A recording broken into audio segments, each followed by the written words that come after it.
Pradhan, Ehsaas from Patna, warmly welcome to this exclusive launch of the book, Echoes of Eternity, A Journey Through Indian Thought from the Rigveda to the Present by Pavan K Varma, esteemed author and former diplomat. A powerful work that reminds us of the timeless relevance of ancient wisdom in our modern lives. Today, we have amongst us as chief guest His Excellency Shri Arif Mohammad Khan, Governor of Bihar, guest of honor Shri Anant Vijay, and the author. We are here to celebrate Shri Pavan K Varma and Radhika Pradhan.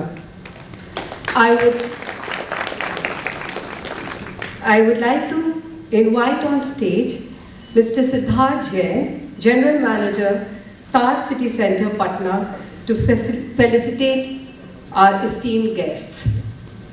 Prabha Khaitan Foundation promotes cross-state cultural understanding and appreciation, a mix of culture from the backbone of a nation contributing to its vibrancy and richness.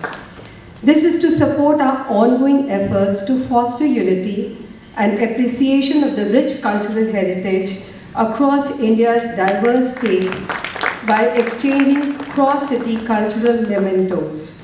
Today, we are pleased to present our guests for the evening with Ajrak stoles as a token of appreciation. Ajrak is an ancient textile tradition that dates back over 4,000 years and it's rooted in the Kutch region of Gujarat.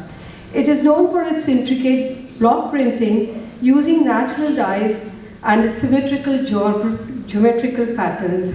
Thank you, Mr. Siddharth Jain. Please take a seat.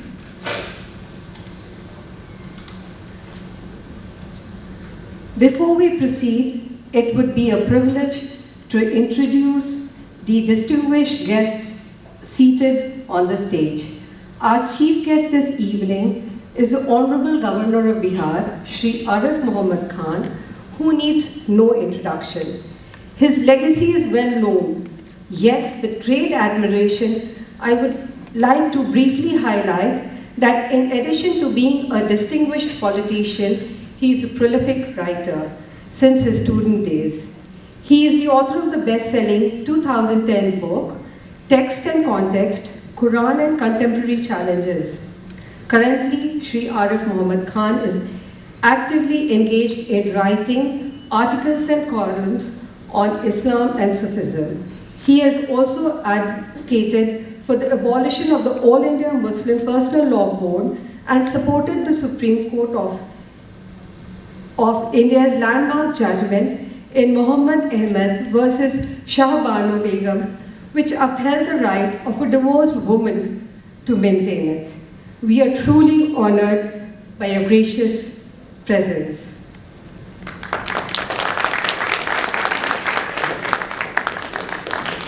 We are always also privileged to have Shri Anant Vijay as our chief guest of honor. Anant Vijay is author, senior journalist, and columnist who has been active in the field of journalism for over 2.5 decades. He is widely known across the country for his extensive writing on politics, literature, and cinema. He has authored 14 books to date and has been honored with several prestigious awards, including the Ganesh Shankar Vidyarthi Award, one of the most prestigious awards in Hindi journalism. He currently serves as Associate Editor at Dainik Jagran. And now it is my honor to introduce the author behind today's book, Mr. Pavan K Varma, a writer, a diplomat, and now in politics, where he was till recently an MP in Rajya Sabha and earlier advisor to the Chief Minister of Bihar, author of over a dozen best-selling books, including Ghalib, The Man the Times, The Great Indian Middle Class, The Book of Krishna, Being Indian, and most recently, Adi Shankaracharya, Hinduism's greatest thinker. He has been ambassador in several countries, director of the Nehru Center in London, official spokesman of the Ministry of External Affairs and press secretary to the President of India. Pavan K Varma was conferred an honorary doctoral degree for his contribution to the field of diplomacy, literature, culture and aesthetics by the University of Indianapolis in 2005.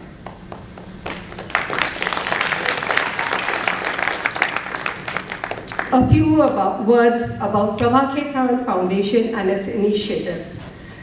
Prabha Khaitan Foundation is a Kolkata-based non-profit trust established in 1980 by the late Dr. Prabha Khaitan, an eminent literary enthusiast, cultural activist, and staunch feminist. The foundation holds a prominent place in Indian literary, artistic, and cultural landscape inspired by Dr. Khaitan's cherished vision and a guiding philosophy. Kal hi Jeevan hai. The foundation continues to work tirelessly to build cultural capital by promoting India's rich literary and cultural heritage. Over the past 4 decades, it has grown in stature and recognition as a platform that celebrates literary brilliance and showcases the diverse and vibrant cultural fabric of India. The foundation is dedicated to expanding the reach and readership of English, Hindi and regional literature through its diverse initiatives, including an author's afternoon, the Right Circle, Aakhar Kalam Kitaab, and Loves. In the realm of art and culture, it celebrates India's rich heritage through creative initiatives like Ek Mulaqat, Chaupal, Chalchitra Rangmanch, and Suror Saaz. Among the foundation's many boutique literary initiatives, Kitaab holds a special place. It celebrates the birth of a new book and offers authors a platform to present their literary creations to a discerning audience. This session of Kitaab is being held by the Prabha Khaitan Foundation and Taj City Centre, Patna, in association with Navras School of Performing Arts and the support of our Hindi print media, Dainik, Jagran, Westland Books, and Ehsaas Women of Patna, under the gracious patronage of Shri Cement Limited. Now let's move on to the most awaited moment of the evening, a book launch ceremony, for which I would like to call upon stage Mr. Siddharth Jain, GM of Taj Patna, and Mr. Dr. Ajit Pradhan, co-founder of Navras School of Performing Arts.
Thank you. I now request Pavan K Varma to please come up on the stage. आदरणीय राज्यपाल महोदय आरिफ मोहम्मद खान साहब, अनंत विजय जी, अनविता और ये प्रतिभाशाली युवती Radhika,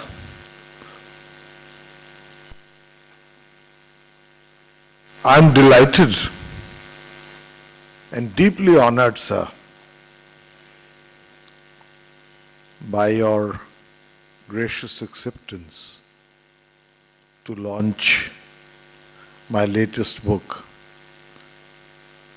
here in the city of Patna, in the state of Bihar, which is the cradle of Indian civilization. यह आपकी ज़रा नवाजी है कि मेरे गुजारिश पे आपने इस रेडिनेस के साथ इस फंक्शन को कबूल किया। और वैसे तो इस बारे में बहुत लोगों से मैं चर्चा कर चुका हूं, but let me say today publicly that I am a deep admirer of yours. I am an admirer not only because you are one of the truly erudite, cerebral thinkers of this country. And that has nothing to do with the high constitutional post you occupy. It is a reflection of your personality that refuses to take as gospel truth what most people refuse to interrogate. And it's a rare quality today. Secondly, you have the ability not only to have the courage of your convictions but to pay the price for them, as indeed you did when you took a stand which will go down in the annals of history at a pivotal moment on the Shah Bano matter. It's not easy to accept the possibility of political marginalization wherein you're on the mainstream of the upper rungs of the ladder to even greater success. It's not easy. And not everybody has it. ये सोच रखना, उसके लिए लड़ना, उसके लिए भौतिक स्तर पर एक कुर्बानी भी देना, ये सब की बस की बात नहीं है। गालिब ने कहा था, इतना आसान नहीं लहू रोना, दिल में ताकत जिगर में हाल कहाँ। तो इतना आसान नहीं लहू रोना। I admire you, sir, for your conviction and your sense of principle. A short word about this book. It has been my lifelong quest. एक खोज रही है since my first book, which was a biography of Mirza Ghalib, to a range of books. This is now my 26th book. In the midst of a busy diplomatic career and a political career in public life. And that quest is to try and understand better the soul of India's culture, beyond conventional categories. And that is why, if you see my books, I'm often asked, why such a large range? From Ghalib to Shankaracharya, from the middle class to the Kama Sutra, or the last two may be related. So, the point is that we need to understand this culture of Maulik Soch, original thought. उसकी पुरातनता तो हम सब जानते हैं, उसकी निरंतरता, उसकी विविधता, उसका समावेशीपन, its antiquity, its continuity, its diversity, its assimilation, and its ability for peaks of refinement. उत्कृष्टता की हद पार करना भी इस मौलिक सोच का हिस्सा है।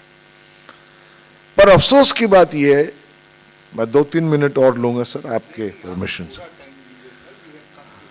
नहीं नहीं सर, मैं वो ये है कि as a consequence of being a colonized nation, many of us are adrift from our own civilizational knowledge. When I wrote Adi Shankaracharya recently, and my last 5 books have been on subjects related to this, I have written Adi Shankaracharya, Hinduism's greatest thinker. I've written a book on Tulsidasa's Ramcharitmanas. I've written a book called The Great Hindu Civilization. And now this book, A Journey Through Indian Thought from the Rigveda to the Present. And also a book called Chanakya's View. So, the unfortunate part is that we are adrift, and when I recently wrote Adi Shankaracharya, well-educated people in big cities who are otherwise extremely knowledgeable did not know when he lived, where he was born, what he wrote and what his contribution was. So it says something about the fact that colonialism succeeds not because of its physical subjugation. It succeeds because it colonizes your mind.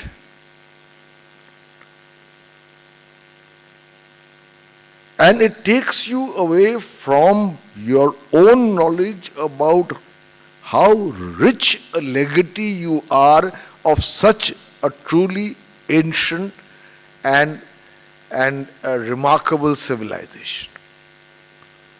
और अगर ये knowledge हो तो आप संकीर्णता के ऊपर उठ जाते हैं। और मैं ये कहना चाहता हूं कि अभी अन्विता जी ने कुछ आरिफ भाई की पुस्तकों की बात की। He is as big a Hindu scholar as he has tried to investigate Islam and Sufism. बहुत मैं मुश्किल में पड़ गया था एक बार इनसे हिंदुइज्म पर चर्चा करने में, एक सार्वजनिक फोरम में। मुझे याद है वो बीकानेर था, तो इसलिए वो उनकी नॉलेज इन चीजों में है, एक रुचि है, एक जिज्ञासा है, एक खोज है। तो therefore this book is a primer, यानी from the Rigveda through the 3,000, 4,000 year foundational period, you have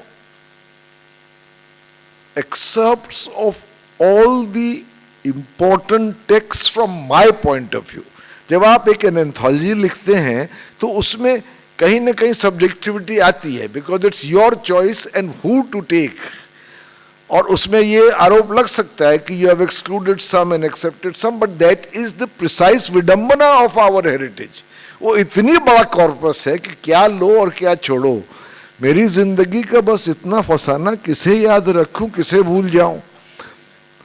तो इसलिए वो तो है, पर फिर भी जिसको जिज्ञासा हो, somebody who is curious, here it is from the Rigveda, and it ends with Abdul Kalam Sahab, through the foundational period, through what is conventionally called the Middle Ages. It includes all the important texts, and in modern times, as far as philosophers go, my choice has been J. Krishnamurti and Osho, who I commend for their original thinking, although Osho is a controversial figure otherwise. तो मेरी कोशिश ये है कि इसको पढ़ने के बाद अगर आप पहले सफ़े से आखिरी तक न भी पढ़ें, कहीं भी झांकें, कहीं भी देखें, तो आपको पता लगेगा कि थिरुवल्लुवर कौन थे, भर्तृहरि कौन थे, ब्रह्मसूत्र क्या था। 3 फाउंडेशनल टेक्स्ट हैं, उसमें से ब्रह्मसूत्र है, उपनिषद हैं और भगवद गीता है हिंदू धर्म का। तो ये क्या थे, मीर तकी मीर ने क्या कहा, गालिब ने क्या कहा, बुल्ले शाह ने क्या कहा, वो सब आपको मिलेगा।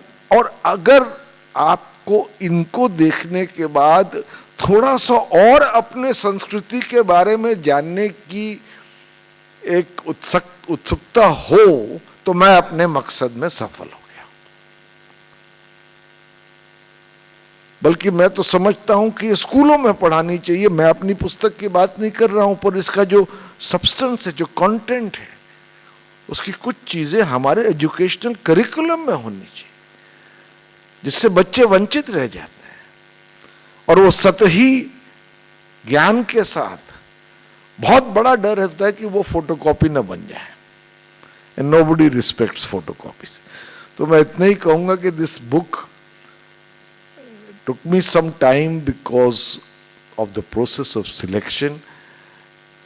It is before you, and once again I would like to deeply thank the Honorable Governor for the great honor he's bestowed on me by releasing it in Patna. I'd like to thank Anvita ji, Ehsaas, Ajit ji, Navras, of course the great patron of literature, the Prabha Khaitan Foundation. I'd like to thank Taj, and I'd like to thank Dainik Jagran, although I'm a columnist for Dainik Bhaskar, but I have great respect for Dainik Jagran. At London School of Economics, Executive Director of Jiva Heart Hospital, Patna, Mrs. Anvita Pradhan ji, Mr. Siddharth Jain, GM Taj City, ladies and gentlemen, it is great pleasure to be here with you this evening and participate in the launch of the book Echoes of Eternity authored by our dear friend Shri Pavan Varma.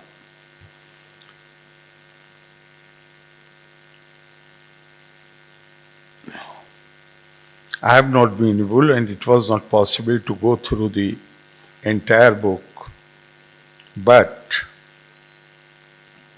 few pages here and there I have seen, and I feel that the book underlines the fact, the essential feature, the genius of the Indian civilization, Indian philosophical and religious worldview, and that is that Indian culture has essentially a universal vision, and it is based on experience.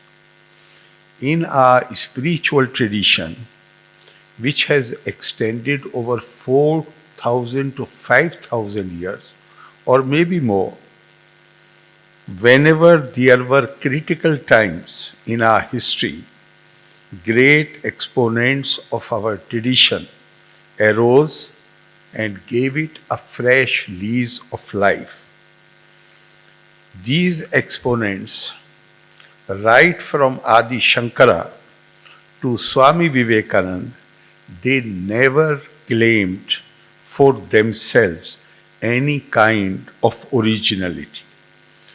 Their originality has been in reinterpreting the great tradition of the country to suit the conditions of their time. They reinterpreted the teachings of the Upanishads, the Bhagavad Gita, and other books in a manner which would appeal to the cultivated minds of their generation. Their reinterpretation was in the form of a new creation, reflecting great intellectual power, logical precision, and emotional profundity. I have made these remarks because not just this book, even the books which have come earlier by Shri Pavan Varma, I see them in the pursuing the same line, trying to reinterpret our old text in order to make more clear and understandable for the present generation. The first chapter of the book, the last shlok of the Nasadiya Sukta, I think one can highlight this shlok to mark the distinction between Indian culture, and there are many other cultures in the world, but this is something which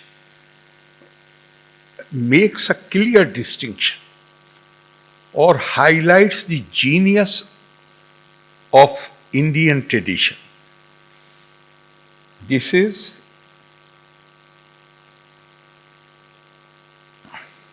in fact, I remember the Sanskrit part of it. Iyam visrishtir yat abho yadiva dadhe yadiva yo asya adhyaksha parvo vyo mantaso unveiled yadiva naved. The translation which has been used by Pavan ji is from H. Wilson, he from whom this creation arose. But I think I would like to quote the other translation. The other translation is, who knows who has created this world? Does the one who is sitting somewhere up there knows who has created it and who is controlling it? Or even he does not know who has created it or who is running the show? Many a times I feel that any comparison, particularly when we use the term religion is not the right translation of dharma. And that is why, sir, this competitive spirit, somehow I do not find Musaddas and Maithriji, etc. The basic, the essence of every culture has its own genius. And they are not, comparisons are always odious. Karna nahi chahiye. Every other tradition is prescriptive. Religions means you have to believe with certainty in something, whether your mind accepts it or does not accept it. On the other hand, Indian tradition is highly speculative. There is a world of difference between a speculative tradition and a prescriptive tradition. Speculative means, it does not mean, the tradition is not asking you to give up your belief. It is only asking you to apply your mind, be rational, be logical, and that explains why at the time of his death, Bhagwan Buddha, when he was asked by his disciples to give some final advice so that they do not go astray, he said, Apo Deepo Bhava. Be your own light. Do not accept anything even on my authority. He is telling his own disciples. There were many people who challenged and questioned Buddha. But here he is replying to the question of those who believed in him. He said, Apo Deepo Bhava. Be your own light. Do not accept anything even on my authority. Why? Because it is not necessary that my truth can be your truth as well. And that is why even great Shankaracharya has said, he has said, religion is a matter of experience, it is not a matter of dogma. Anubhava vasana meva vidya phalam. The religion, I am saying in the sense of, not in the sense of rituals and customs, not in the sense of certain dogmas, but where you recognize your own limitations and you recognize that sovereignty does not belong to you. You are only, and that is, that also explains that this worldview, this universal vision. I'll give you an example. World over, before 1948, whatever we may say, but maybe the awakening started coming much before that, maybe 50 years or 100 years before that. But the first document which was signed by almost every country in this in the United Nations was Declaration of Human Rights, which for the first time recognized the principle of dignity of mankind, and from which flew all the human rights which have now found expression in the constitutions of almost every democratic country. Why this need arose in 1948? It was not a reassertion. It was newly found belief that human beings as human beings are entitled to dignity. Why this need? Because before that, nobody officially believed, or I would say that every culture was defined either by color of the skin, or by the language, or by the faith which a group of people practiced. And the attitude of supremacist attitude was there. We are special, we are superior, we are chosen.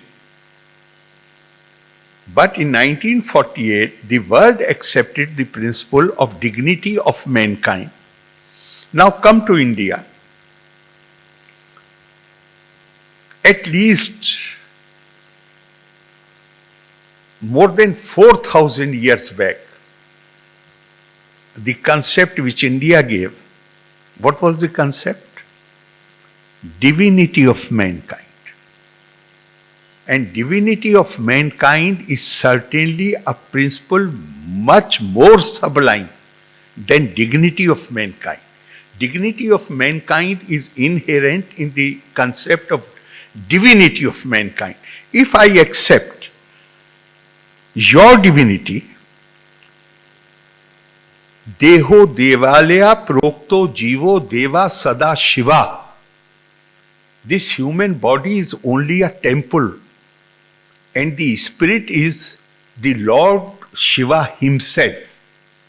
So if we accept this shining principle of the divinity of mankind, is it possible, is there any scope left for us to try to discriminate against anybody, to oppress anybody, to suppress anybody? And Shankaracharya is the leader who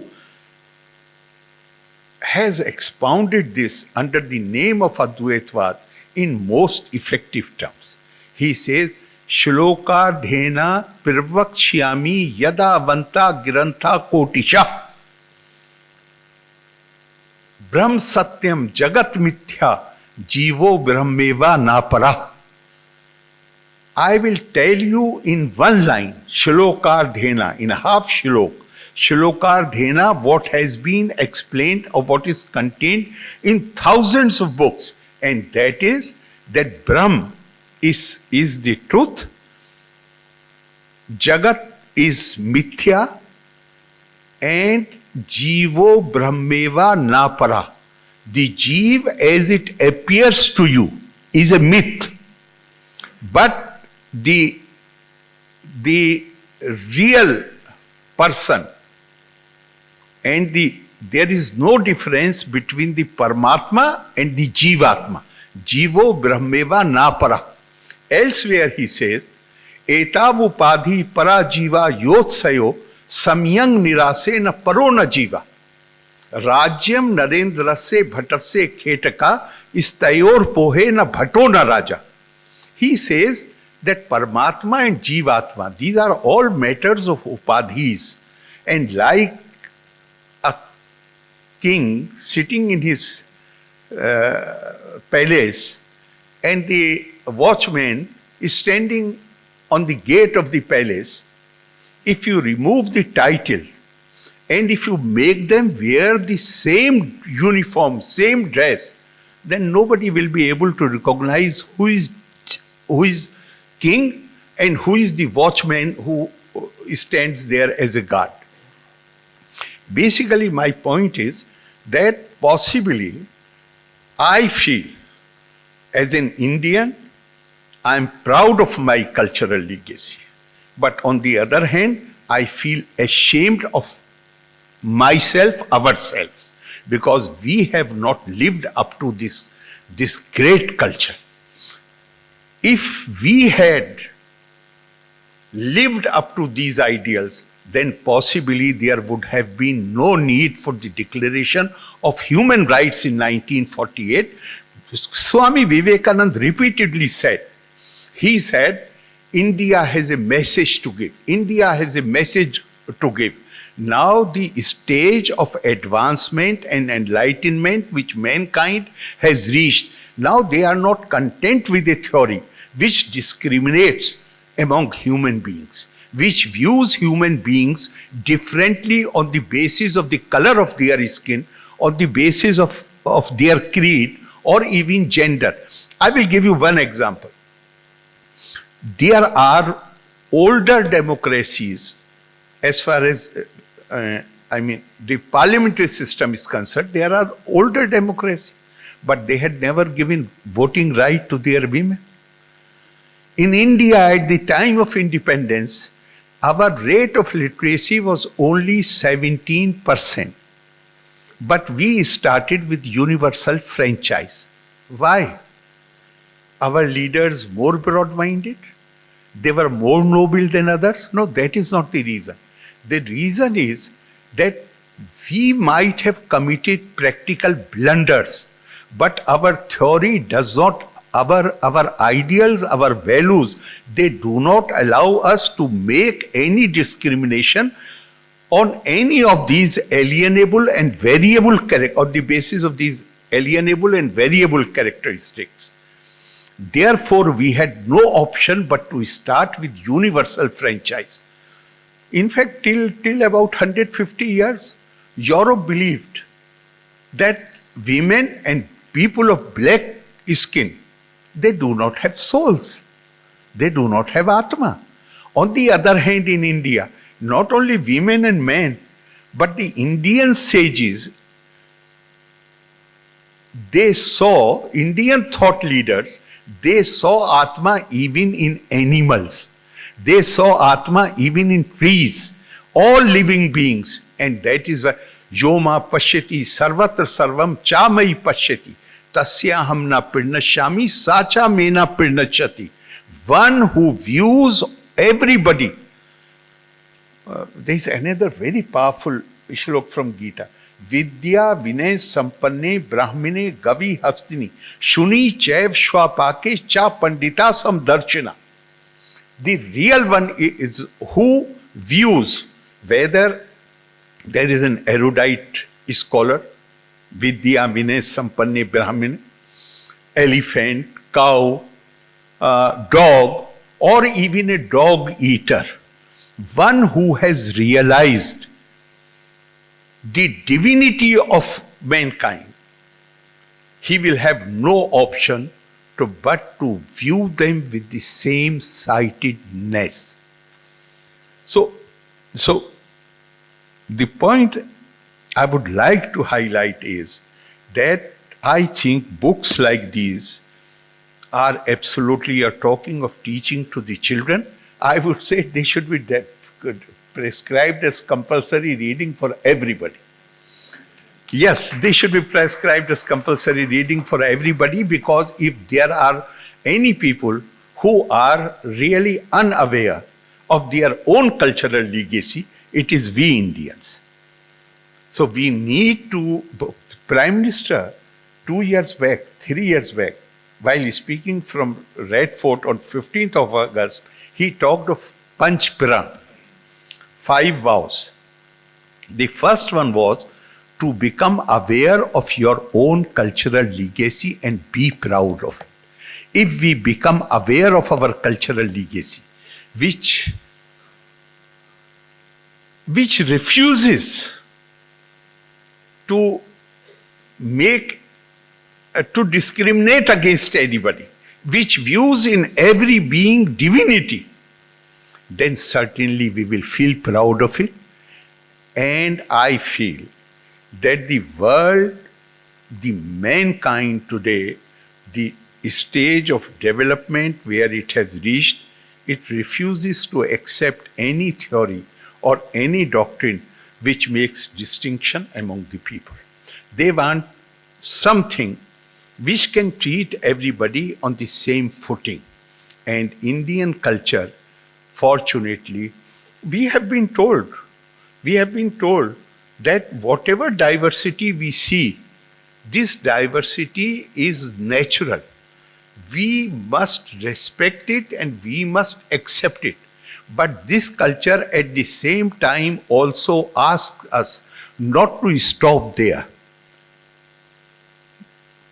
We accept diversity, we respect diversity, but the culture, our cultural values tell us not to stop there.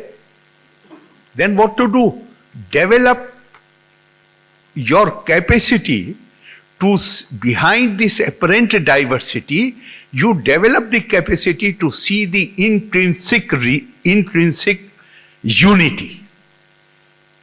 ये आभासी जो विविधता है, इसके पीछे जो अंतरंग एकता है, वो अंतरंग एकता काहे की एकता है? We are all spiritually connected. आत्मा के बंधन से हम सब बंधे हुए हैं.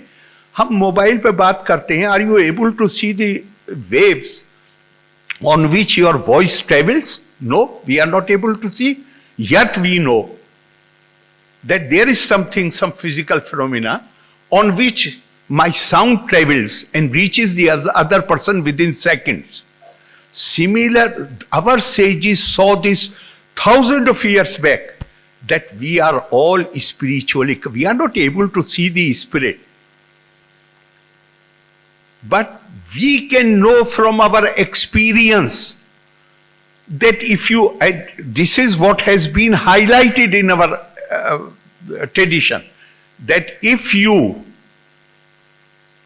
hurt anybody, if you do something which you will not accept for yourself, then if not today, tomorrow you will face the consequence. This karma theory is prominent part of Indian tradition. In fact, one small anecdote from Mahabharata. After the war was over, Gandhari told Bhagwan Krishna, Krishna, I was mother of 100 sons.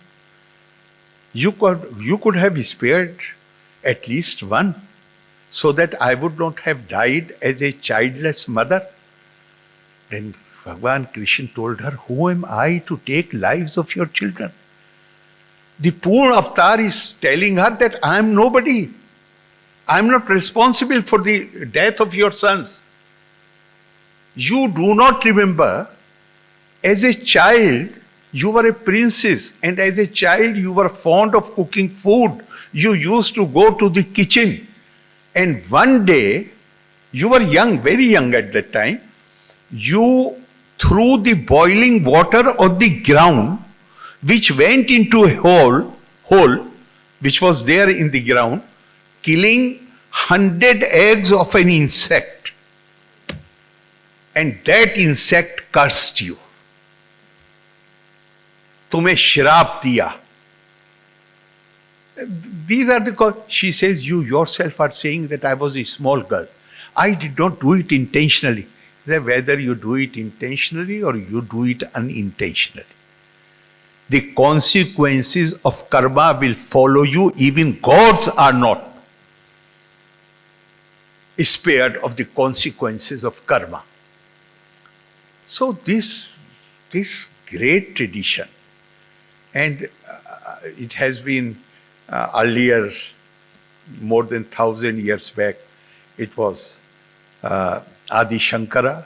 Then in recent times it was, there have been many other people as well. I'm just giving you two names. Swami Vivekananda. What powerful articulation. I wish we develop the habit of reading them. Then we will not compare this tradition with any other tradition. This tradition is totally different. It has a universal vision.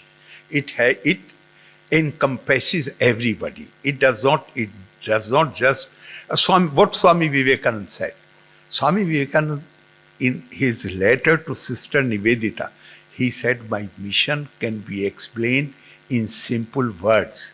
I want to teach unto mankind. He did not say, I want to teach unto Indians. He said, I want to teach unto mankind their divinity and its manifestation in all movements of life. I think what Pavanji is doing, not just this book, even the earlier books, he is following that great tradition of making our wisdom explained in simple words so that we become more aware, more familiar with our cultural legacy, and we may feel proud of it, and we may live up to it so that we can inspire other people also. Thank you very much. Loka samasta sukhino bhavantu. Jai Hind.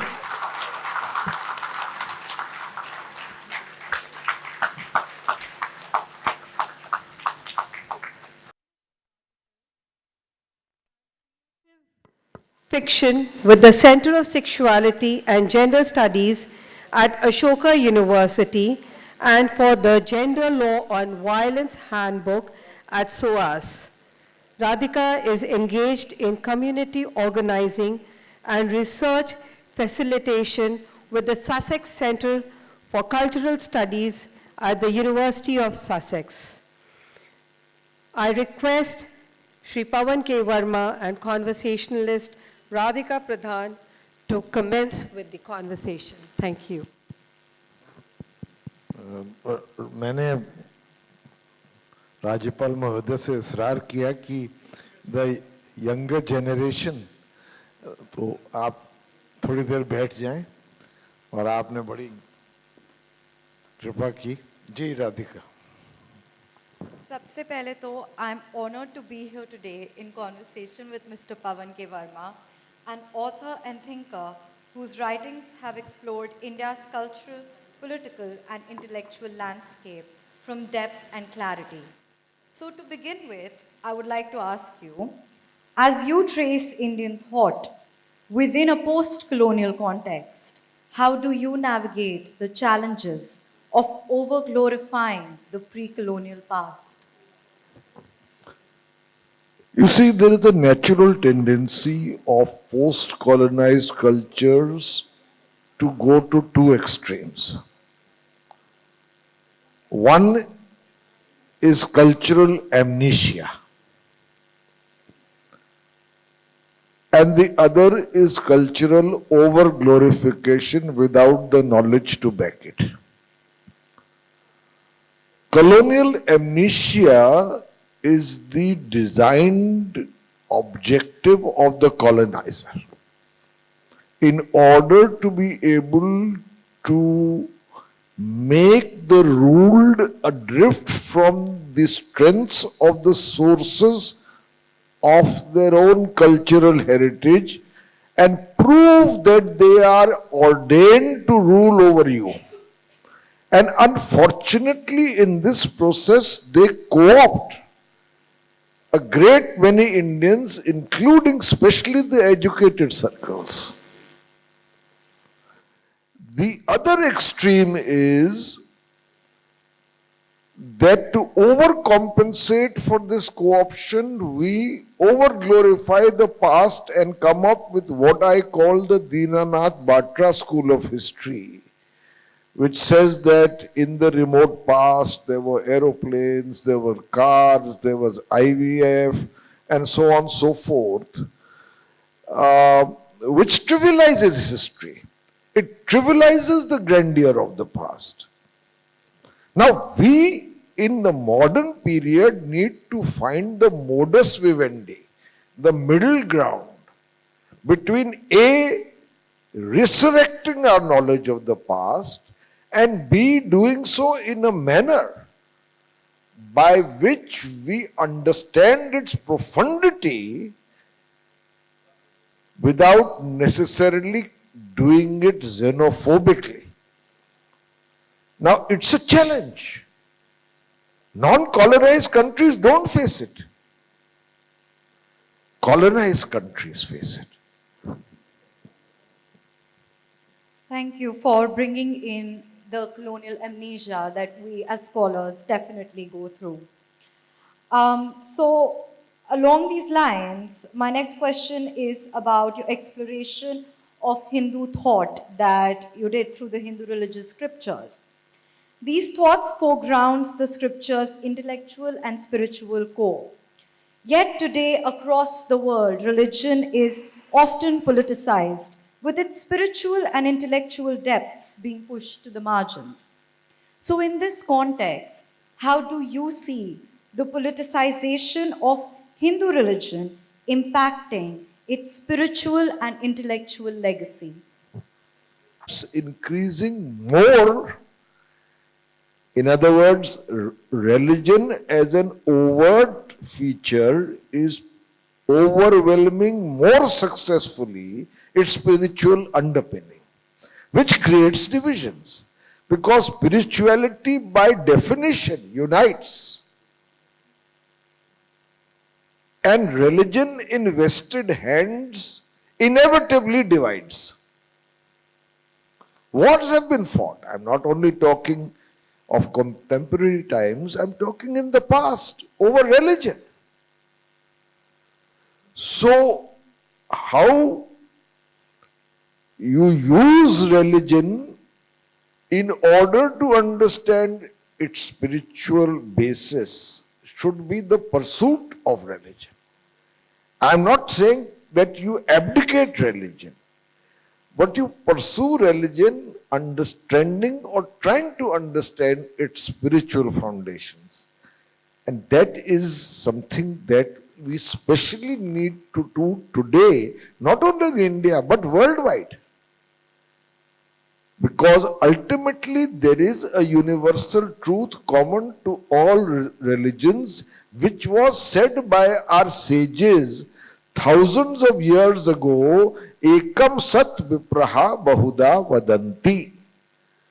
The truth is one, wise people call it by different names.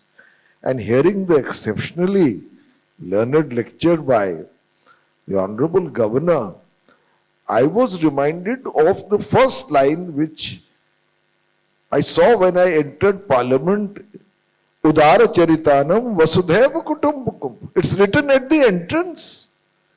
Which other religion at a time when people were just settling down into tribal communities and saying only this is my world, would have sages who say no.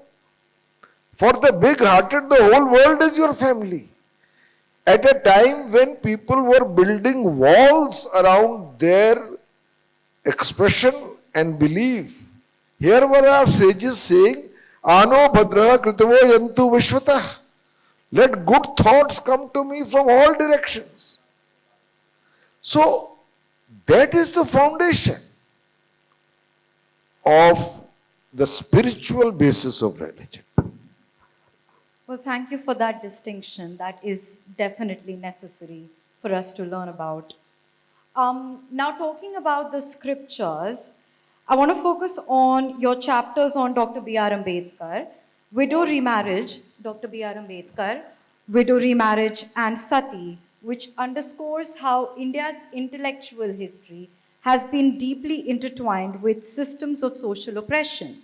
For instance, Ambedkar exposes how the caste system forces individuals into rigid hereditary roles, denying them true liberty and equality.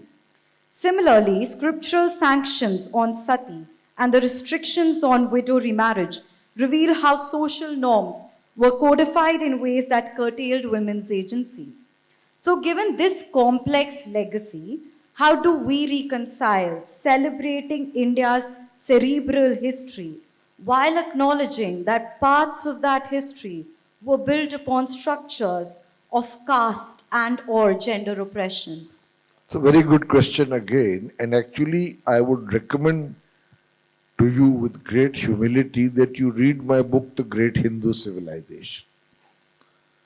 That, in my view, there is one thing common between, improbably, Mahatma Gandhi and Savarkar, which few people know, and few people would on the face value believe. Both Savarkar and Mahatma Gandhi were, in my view, the most relentless crusaders for reform within Hinduism. Savarkar called it the Saat Bediyan. Beti Bandi, Roti Bandi, Vyavasay Bandi, Sparsh Bandi. And he wrote far more on that than on the tract, 3-page tract which is quoted today. And so did Gandhi, so did Jyotirbai Phule and so many others. Vivekananda. The point I am making is that these discriminatory practices have crept into the body of our socio-cultural religio fabric. Did they always exist? Perhaps not. Because if they always existed, how is it that Maitreyi asks in an assembly of great sages convened by Raja Janak to the greatest sage at that time who was rarely questioned, Yagnavalkya?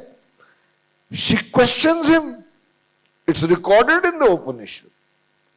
How is it that the Arthashastra says that some of the most key places should be given to women?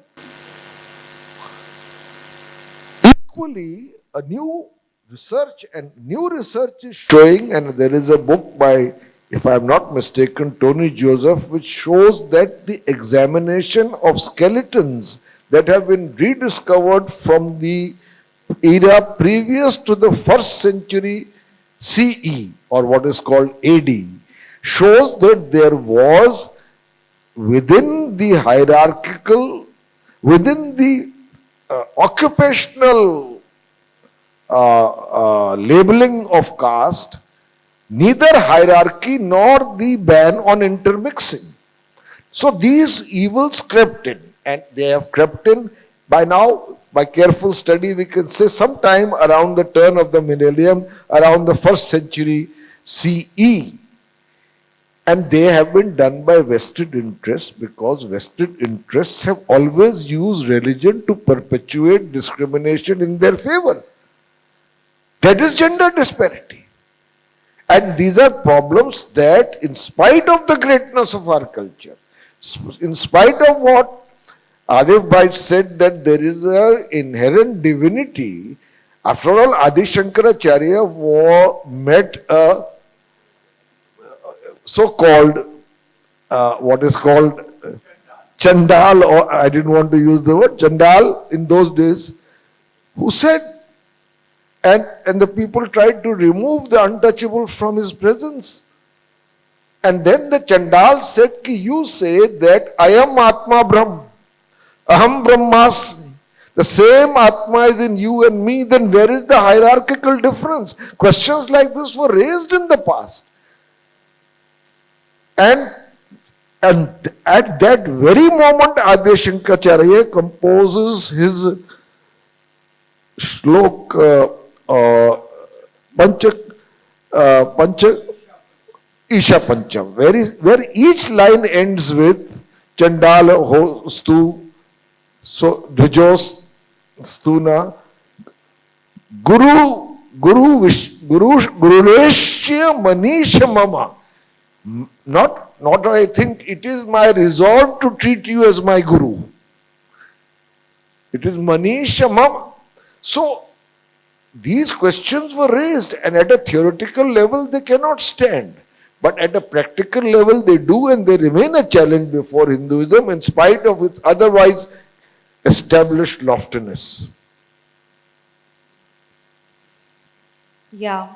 And interestingly, you've also mentioned the Bhakti movement in your book, which, contrary to the way we're talking about Hinduism at the moment, is mentioned as a renaissance for its democratic and decentralized approach to religious practice. It even comes off as anti caste and feminist in its approach. However, this movement arose during a period when Hinduism was under political and social repression. So, what do you think we can learn from it in today's context, where the roles may in some ways be reversed? No, and this is an interesting subject, Governor Saab, in my great Hindu civilization. The Bhakti movement, in my view, which lasted 600 years, was one of the greatest periods of Hindu spirituality. Because I have admitted in the great Hindu civilization that initially the coming of Islam was violent. It was accompanied by proselytization and a great deal of plunder and destruction of Hindu temples, etc. But that is one part of it. The other part is that in spite of it, ultimately we developed a syncretic culture, largely because of the foundations or that unity of spirituality which exists in all religions. But the response of Hinduism to this attack was to remove it from the cloistered chambers of Sanskritized religion in the hands of a Brahmanical monopoly and take it to the masses in their own lingua franca, starting with Jayadev's Geet Govind. There was a tidal wave across India in all languages. Chandidas, Vidyapati, Bihari, Surdas, Tulsidas, Allama Prabhu, Basavanna, Mirabai, Antal. Who did not sing in their own language? And many of these groupings, the Basavanna sect, the Lingayats, were against caste hierarchies. Many of them in the top executive council had women, people of lower castes, and it was a pan-Indian movement. Pan-Indian. And it had started even before with the Nayanars and the Alvars. Their devotional poetry, which did away with ritual, which did away with caste distinctions. It talked of a direct communion with God. And so Hinduism continued to survive, but in my view flourished, because some of the poetry is so beautiful that there was Kabir. When he died, they did not know whether he is Hindu or Muslim. There was Nanak, Ik Noor se sabja gubja. There was later Mir Taki Mir, who says, Mir ke dino mazhab ka पूछते क्या हो उनने तो कशका खेचा देर पे बेटा कब का तर्क इस्लाम किया. He says, there was Ghalib. हम मुवाहिद हैं, हमारा केश है तरके रसूम, मिल्लतें जब मिट गई अज़ाई मां हो गई. He could say this. You could be iconoclastic, zamzam ही पे छोड़ो मुझे क्या तोहफे हरम से, आलूदा बमे जामाए एहराम बहुत है. My garment is much too drenched in wine. Wine is a metaphor. So leave me. I am not capable of religious redemption. Leave me at the Zamzam before going round the Kaaba, because my garment, aluda bame jama ihram, that the garment is much too drenched in wine. Ghalib could say. He could make fun of the clerics. कहाँ मैं खाने का दरवाजा गालिब और कहाँ wise, बस इतना जानते थे कल वो जाता था जब हम निकले. Adi Shankaracharya could make fun of so-called religious pandits, and he adds, who shave their heads, wear ochre gowns, but do it only, he calls it their stomachs, which means self-interest. So we have had these problems, and we have also managed to overcome. The Bhakti movement, in my view, was one of the greatest movements in terms of its diversity, in terms of its linguistic richness. If you have not read some of the poetry of that time, I mean, I'm not talking of Kabir only, even bridges within Hinduism were built. Tulsidas says, between Nirgun and Sagun, Aguna Sagun doi Brahma Swarupa. Nirgun and Sagun. Aguna Sagun doi Brahma Swarupa, Akatha Agad Anadi Anupa. He could say it. Sorry, long reply.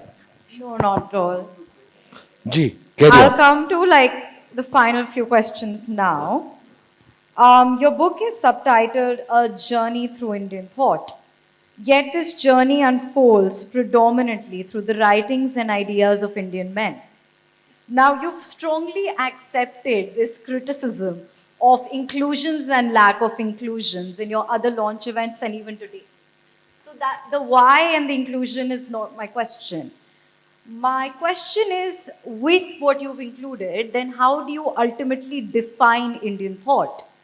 And how should we think about the limited inclusion of women thinkers in this intellectual lineage? No, it's a question that struck me, and I knew you are going to ask me that. A person who is specializing in gender studies will ask me that question. And my answer is, it's not because I did not wish to. It's just so difficult to find works in the past. And by the way, in the early part of our history, most of the texts either may have a name which is ascribed to it later, or are anonymous, like nobody knows who wrote the Upanishads. We don't know. We don't know what is the addition in the Mahabharata and what was added or deleted later. So sometimes there are no names, but the problem is for any person trying to chronicle the journey of Indian thought is to find texts by women, because even the example I gave you, Maitri, I have no extant text. Some of our texts have got lost. You'll be shocked to hear Kautilya's, Chanakya's Arthashastra was lost to us till the 19th century, when it was discovered by mistake in a library in remote library in Kerala. It was lost. Nobody knew that political science almost originated in India, and that Chanakya predated Machiavelli by 2000 years. Nobody knew. The British believed, for instance, that the word aesthetics was a 17th century construct based on an article written by a British critic. Actually, the aesthetics was born in India 600 years before the birth of Christ, in a book written by Bharat called Natya Shastra, which has 6,000 Sanskrit shlokas and one chapter entirely on rasa, which is the aesthetics of any particular cultural performance. What is the rasa? The mood, the essence, the sap. So that is what we sometimes need to know. Why is that the Natya Shastra not taught in schools? Irrespective of whether the author is a man or a woman. I mean, I could include some things. I could include Amrita Pritam, because I am an admirer. I have included Indira Gandhi for one speech of hers. But then how many women prime ministers have we had? This is my problem. Thank you. I'll come to my final question, after which we'll open the floor to the audience. Since we are in Bihar, I think it's necessary that the final question is on Bihar. So the book's excerpt from Dadabhai Naoroji's Poverty and Un-British Rule in India references Bihar as a region profoundly impacted by the colonial economic drain. Historically, the state has faced systematic exploitation through forced indigo and opium cultivation, land colonization, and exploitative systems like Teen Kathiya. So my question to you is, how does this colonial trajectory continue to influence Bihar's current socio-economic and political landscape? I don't think that we can blame our former colonial masters for everything that is wrong today. Bihar, and I don't want to introduce any politics here, Bihar's plight is partly due to history, the nature of the agricultural system, the exploitation inherent in some of its practices, but a great deal due to, unfortunately, the lack of inspired leadership. Thank you. So, I would like to thank Mr. Pavan K Varma for this insightful conversation that we would be reflecting on for many days to come, for sure. We will now be inviting the audience into this conversation. We've got 15 minutes for questions, so please.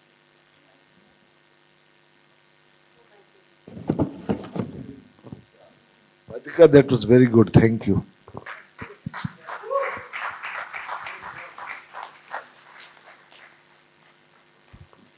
मेरा नाम वीरेंद्र झा है। जब आपकी पुस्तक का विमोचन हुआ था शंकराचार्य पर, उसमें मैंने एक प्रश्न किया था और आपने जवाब दिया था, उसकी चर्चा में नहीं करते। थोड़ा सा यह कह देता हूँ कि बिहार यूनिवर्सिटी में प्रोफेसर वैद्यनाथ झा थे। 80 ईस्वी में उन्होंने कहा था जो शंकराचार्य और भारती का शास्त्रार्थ हुआ ही नहीं, वह तो पुरानी बात हो गई। अभी वर्तमान में पुरी में एक प्रोफेसर हैं, यही मधुबनी जिला के हैं, उदय चंद्र झा, उदयनाथ झा अशोक, वो कहते हैं शंकराचार्य और भारती में 1300-1400 साल का अंतर है। आपका इस पर राय मैं जानूंगा। उससे पहले उर्दू का एक पंक्ति आपने कही, हम उनकी याद में अक्सर उन्हीं को भूल गए।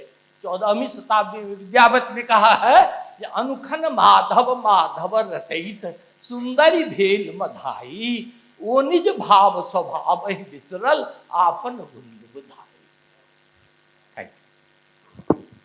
Thank you very much.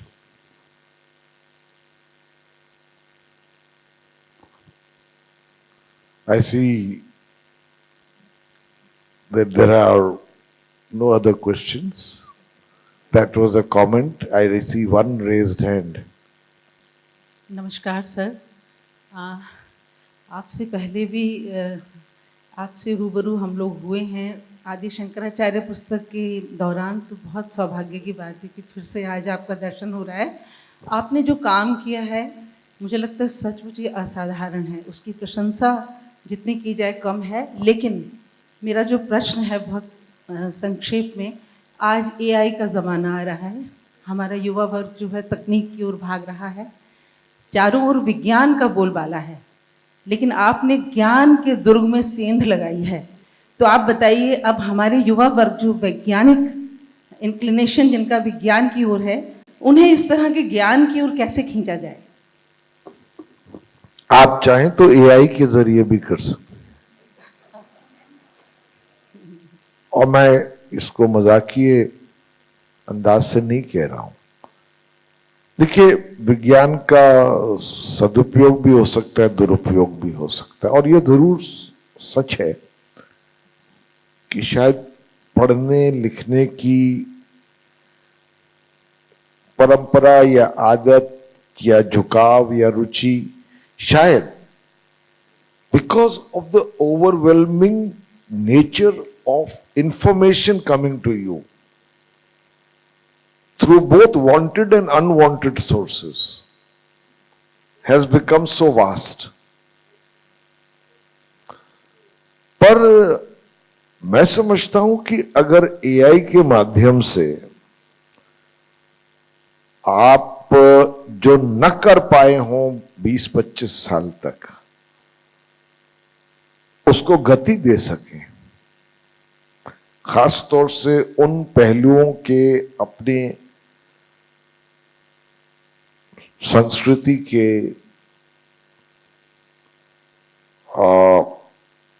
तो ज्यादा आसान होगा।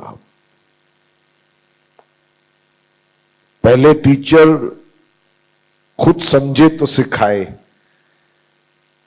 आज आप चैट जीपीटी पर कुछ पूछिए, फिर पूछिए, फिर पूछिए, और आपको शायद संक्षिप्त में उसका उत्तर मिल जाएगा। अब ये तो चॉइस की बात है। वैसे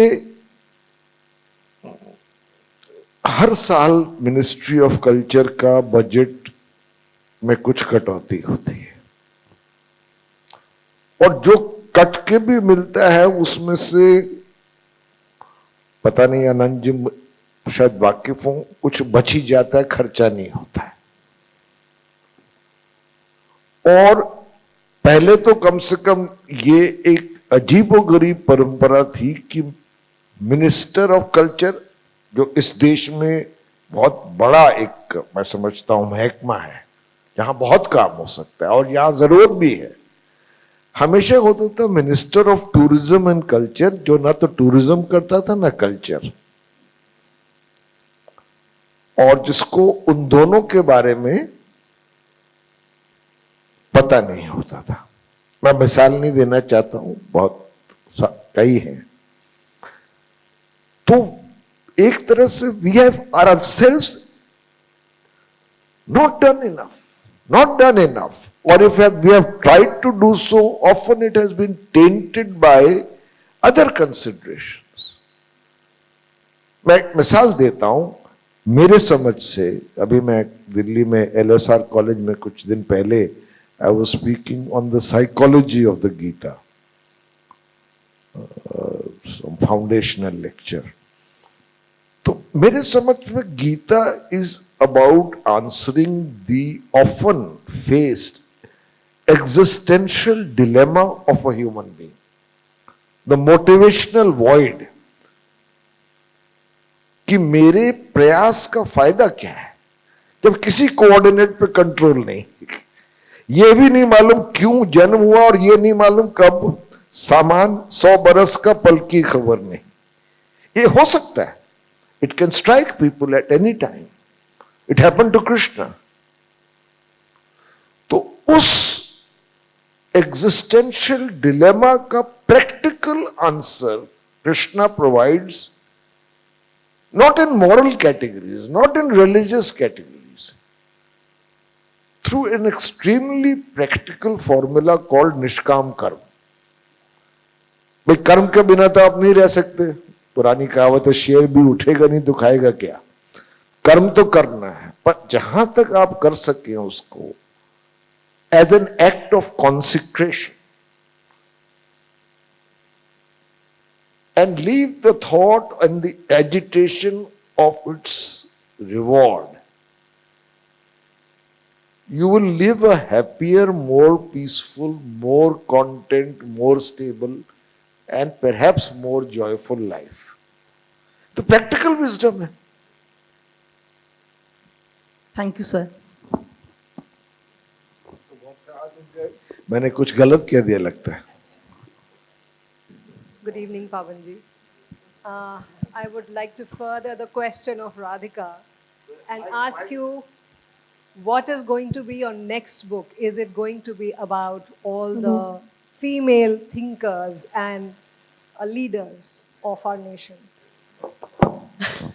I can tell you what my next book is, because it's already been accepted by, preemptively bid for and taken by my earlier publishers who had done 14 of my titles, called Penguin. It was with my literary agent, but they made a preemptive bid for it, and it's a novella.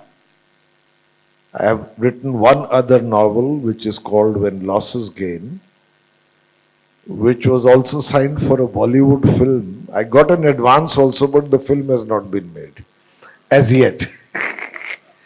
But this is a novella, and it has an interesting, perhaps you will find it interesting title. And it's about a woman, the lady who carried the monk across the river. That's a nice That is one. the title of the book.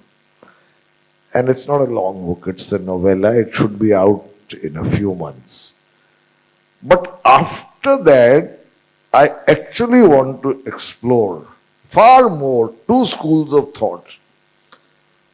One is, I don't believe we have done sufficiently, we have done enough to explore shunyat.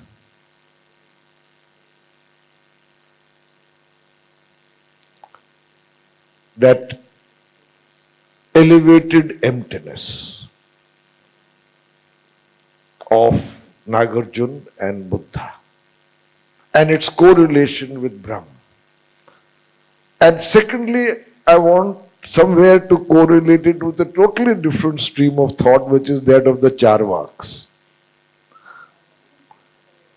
which also in some way dismisses pre and post life and speaks of a nothingness, but then fills it with hedonistic joy. And so you have three variants of nothingness. Anyway, it's, books take germ in your head, then they grow for a while, they incubate. Whether they succeed or not, ultimately I don't know. But the next one has a word lady as the first word. The lady who carried the monk across the river. Hello, Thank you. sir. Here. Hello, Radhika. You were really smooth with all your questions. Congratulations. And, sir, my question is, the book aims to offer a comprehensive overview of Indian thought, highlighting its enduring nature and its ability to adapt and evolve, correct? And as a PhD scholar, I would like to know from where did you get all your perseverance and courage to have all the content from Rigveda to the present. What's your name, my dear? Sir, my name is Arpita Sneh and I also work for Doordarshan, Bihar. Yes, sir. Ankita. Arpita, it's Arpita. Yes, sir. Arpita, I am a born trespasser. I am not an Urduda, I wrote on Ghalib. I am not a sociologist, I wrote on the middle class. I have not formally studied philosophy, but I have written books on philosophy.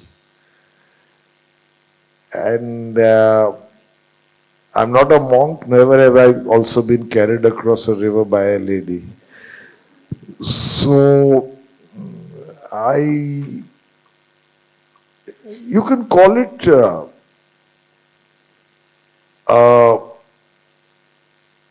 a genuine sense of persevering curiosity,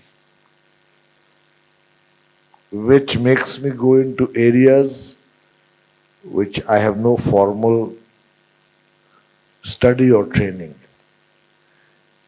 And so if I have made mistakes, please forgive me. Thank you, sir. Hi, Pavanji. Hello. In your book, The Echoes of Eternity, you've brought together so many different voices and philosophies. From the Rigveda to the present, you spoke about Savarkar and his grounded political thought. From Kabir to Kautilya, many of these ideas are quite different and even contradictory. For example, Advait talks about oneness while Buddhism speaks of emptiness, like you just said. Kabir speaks from a very spiritual place while Kautilya is very practical and political. How do you see these differences? No, because I'm not covering only philosophical thought. I'm covering Maulik Soch, original thought, largely. The Arthashastra in politics was the only extent. There were large volumes of work on political science before that because the Arthashastra itself pays tribute to them and refers to them. But they are lost. But it made an original contribution in political science. Similarly, Buddha may have denied any enduring entity called the Atma. But Shankaracharya is called a klepto-Buddhist. There are overlappings and there are different sectors which I have taken. So, it's not about contradictions, but it's about the magnificent canvas of Indian thought and the originality that backs it. Good evening, sir. Sir, you have written on diverse topics. After hearing you, you're like, I'm going to be a big fan of yours. I've already bought 3 books. Thank God for Amazon. No, just now bought. Here. Yes, yes. I didn't know that. Oh, we have a stall here. So I bought 3 books and I'm going to read them. My question is, sir, I was like very curious to know, from where do you get these ideas? Like, how do you select a topic? My next book is going to be on this topic. You've already told us about your next 2-3 books. Well, how do you select a topic? What comes in your mind? No. Topic selects you. तो आप जरूर पढ़िएगा. वो तो But it's a already novella. हो गया. वो तो already हो गया. Conceive भी हो गया. उसका finalize भी हो गया. आज कुछ thought. देखिए आगे क्या होता है. माइक दे दीजिए. Our program will not end before. Ghalib और वाइन के बारे में बोल रहे थे ना, तो ख्वाजा मीर दर्द का एक शेर याद आया आपके नजर. तरदामनी पे शेख हमारे न जाइयो, दामन निचोड़ दे तो फरिश्ते वजू करे. Thank you. बहुत ही उम्दा Thank you so much. Namita होरा के जवाब आप जो दे रहे थे, the topic selects you. I remembered Pablo Neruda, who said, and it was that age. And it was that age that poetry arrived in search of me. He didn't go for poetry. It was that age that poetry arrived in search of me. I don't know where it came from a winter or a river. And there I was, without a face, and it touched me. So the poetry arrived to you, the topics arrived to you. Yeah, that's what I wanted to say. Thank you. Thank you, Pavanji and Radhika, for the enriching and thought-provoking discussion. Excuse me, ma'am. It was a highly engaging and valuable session. We are grateful to our chief guest, Shri Arif Mohammad Khan, Honorable Governor of Bihar, and guest of honor, Shri Anant Vijay ji, for taking their time and gracing this event. On behalf of the foundation and Taj City Center, Patna, I extend our sincere gratitude to our associates, Navras School of Performing Arts, Dainik Jagran, Westland Books, and Ehsaas Women of Patna, and our esteemed patron, Shri Cement Limited, for their continued and unwavering support, and of course, a warm thank you to all my friends present here. Your presence affirms the value of thoughtful dialogue and literary engagement in today's world. Thank you so much. You can get it signed by the author. Thank you so much once again.